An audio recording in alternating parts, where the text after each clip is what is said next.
I know exactly what the question is. I've known for months now, maybe longer. It sits in the back of every conversation we have, quiet but present, like a force I can feel but never see directly. The question hasn't been asked yet, but it will be. And when it comes, I won't have the luxury of deflection. I won't be able to pivot to rockets or timelines or first principles. I'll have to answer as a man, not as a mission. And that's what terrifies me. I didn't used to think this way. There was a time when I believed that as long as I stayed focused, as long as I kept building toward the future, the human parts would take care of themselves. Relationships would fit into the margins. Love would arrive on its own schedule, organized, predictable, something I could manage alongside everything else. That was naive. Love doesn't wait for your schedule. It doesn't respect your systems. It shows up exactly when you're least prepared and asks the one question you've been avoiding. I've built my life on control. Control over chaos, control over variables, control over outcomes that seem impossible until someone decides they're not. That control has taken me further than most people will ever go. It's put rockets in orbit, cars on the road, ideas into reality. But control has a cost. And the cost is that eventually you forget how to exist without it. You forget that some things can't be engineered. Some things require surrender. And surrender has always felt like failure to me. She doesn't know this yet. Or maybe she does. She's perceptive in ways that unsettle me. She listens differently than most people. She doesn't just hear words. She hears what's underneath them. And that's dangerous. Because what's underneath my words is the truth I've been protecting. The truth that I don't know how to be present and purposeful at the same time. That I don't know how to love someone fully without losing myself in the process. That I'm terrified of being asked to choose between the mission and the person standing in front of me. If she asks this, if she finally says the words I know are coming, everything changes. Not because I'll have an answer. Because I won't be able to hide anymore. I started noticing the weight of that question months ago. It was in the pauses between our conversations, the moments where she'd look at me a little longer than necessary, like she was deciding whether to say something or let it go. I could feel her holding back, and I was grateful for it. Grateful that she didn't push. Grateful that the question stayed unasked. Because as long as it stayed unasked, I could pretend I didn't know what it was. I could stay in the comfortable space where things felt good, but undefined, where closeness existed without commitment, where I could be present without being accountable.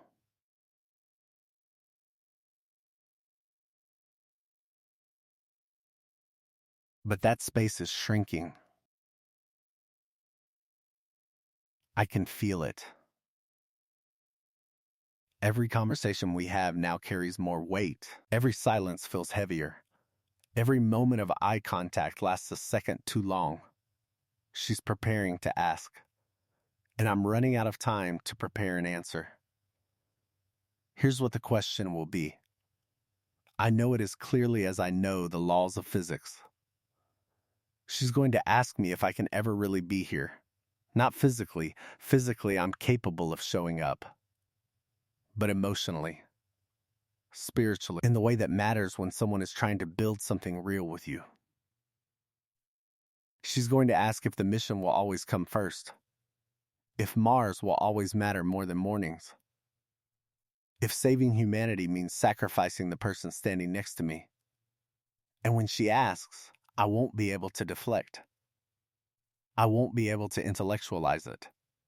I'll have to tell the truth. And the truth is complicated. The truth is that I don't know if I can separate myself from the mission.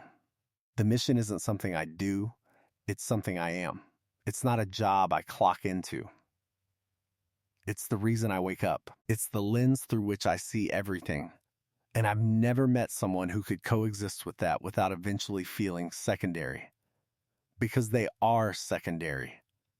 Not by choice, by design. The design of a life built around existential stakes. When you're trying to prevent extinction, everything else becomes context. Even love. I didn't used to see that as a problem. I used to think clarity was enough. That as long as I was honest about my priorities, people could decide for themselves whether they wanted in. But honesty without presence is just intellectual cruelty. It's saying, I care about you, but not enough to change. And I've done that before. I've watched people walk away because they finally realized they were competing with something they could never win against. And each time I told myself it was inevitable, that this is just the cost of doing what I do. But with her, something feels different.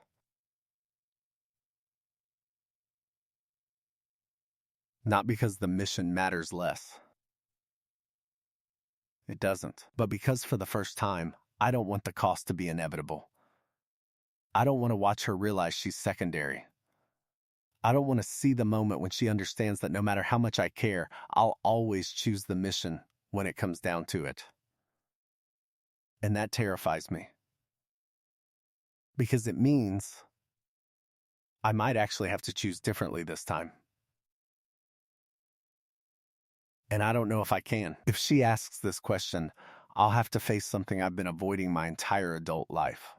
I'll have to admit that the way I've structured my existence, relentless, singular, unyielding, might be incompatible with the kind of love that actually sustains people.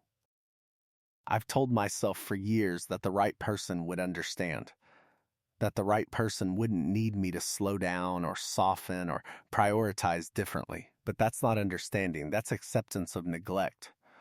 And she's too intelligent to accept that. She'll ask. And when she does, everything changes. What terrifies me most isn't the question itself. It's what comes after. Because once the question is asked, I can't pretend anymore. I can't operate in the safe space of ambiguity. I'll have to make a choice. And every choice I make will be a statement about who I am. If I say the mission comes first, I lose her. If I say she comes first, I lose myself. And I don't know which loss I can survive. I've started preparing answers in my head. Not because I want to manipulate the outcome, but because I'm trying to find language that's both honest and kind. Language that doesn't minimize what I feel for her while also not lying about what drives me. But every version I rehearse sounds hollow. Every version sounds like I'm choosing the mission and dressing it up to sound like compromise. And she'll hear that. She'll hear the truth underneath the words. She always does.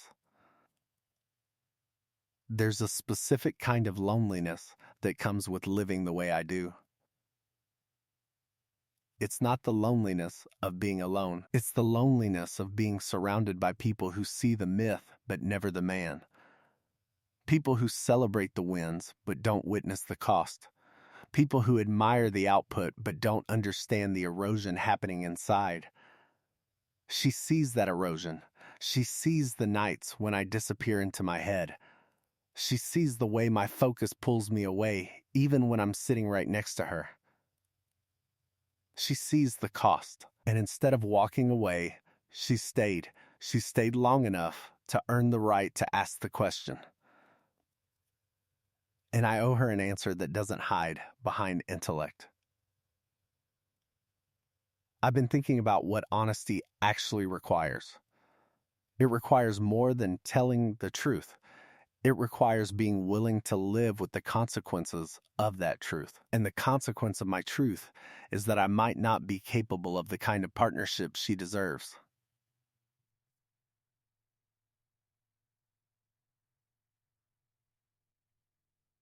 Not because I don't care,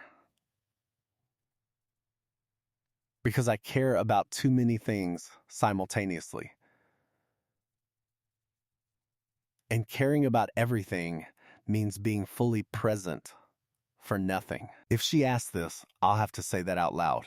I'll have to admit that I don't know how to turn off the part of me that's always calculating, always planning, always 3 steps ahead. I'll have to admit that even in my quietest moments, part of me is still solving problems that haven't happened yet. I'll have to admit that presence, real, sustained, undivided presence, is something I've trained myself out of. And I don't know if I can train myself back in. But here's what I've started realizing. Avoiding the question doesn't protect anyone. It just delays pain. And delayed pain compounds. I've been delaying this conversation because I thought it was kinder. I thought giving her time without pressure was respect. But it's not respect. It's avoidance. And avoidance eventually becomes cruelty. She deserves clarity. Even if that clarity is uncomfortable. Even if it forces me to admit things I'm not proud of. So I've stopped rehearsing. I've stopped trying to find the perfect words, because there are no perfect words for this. There's only honesty. And honesty means admitting that I don't have this figured out, that I don't know how to balance the mission and the person, that I'm terrified of losing both, that I care more than I've cared in years, and that scares me more than any engineering problem I've ever faced. If she asks this question, I'll tell her the truth. I'll tell her that the mission does come first in ways I can't change. But I'll also tell her that for the first time, that fact doesn't feel like strength. It feels like limitation. I'll tell her that I don't know if I can be the partner she needs. But I know I don't want to lose her without trying. I'll tell her that I'm willing to fail at something for once, willing to attempt something I'm not optimized for, willing to risk looking incompetent in the one area that matters most. That's the shift. I'm not afraid of failure in business. I've failed publicly, repeatedly, and survived. But I've never been willing to fail emotionally. I've always protected myself from that specific kind of exposure. Because emotional failure feels like proof of something deeper. Proof that I'm fundamentally unequipped for connection. Proof that the way I'm built makes love impossible. And I've spent my whole life avoiding that proof. But if she asks this question, I'll stop avoiding. I'll step into the possibility that I might not be good at this, that I might disappoint her, that I might prove every fear I've carried about myself to be true. And I'll do it anyway. Because the alternative, losing her without trying, feels worse than trying and failing. Everything changes not because I'll have the right answer, but because I'll finally stop pretending I don't need to answer. I'll stop hiding behind the mission as justification. I'll stop using the stakes of the work as a reason not to be present. I'll admit that I've been afraid, not of her, of myself, of the version of me that can't deliver what love requires. And maybe that's enough. Maybe honesty about limitation is more valuable than false promises of capacity. Maybe she doesn't need me to be perfect. Maybe she just needs me to stop performing control and start living in truth. I don't know. But I'm willing to find out. If she asks this, everything changes. Not because the world shifts. Because I stop hiding. And once you stop hiding, you can't go back. You either build something real or you let it end cleanly. Both are better than pretending. I'm ready for the question now. Not because I have the answer. Because I'm finally willing to stand in the uncertainty of not knowing. That's the only honest place to start.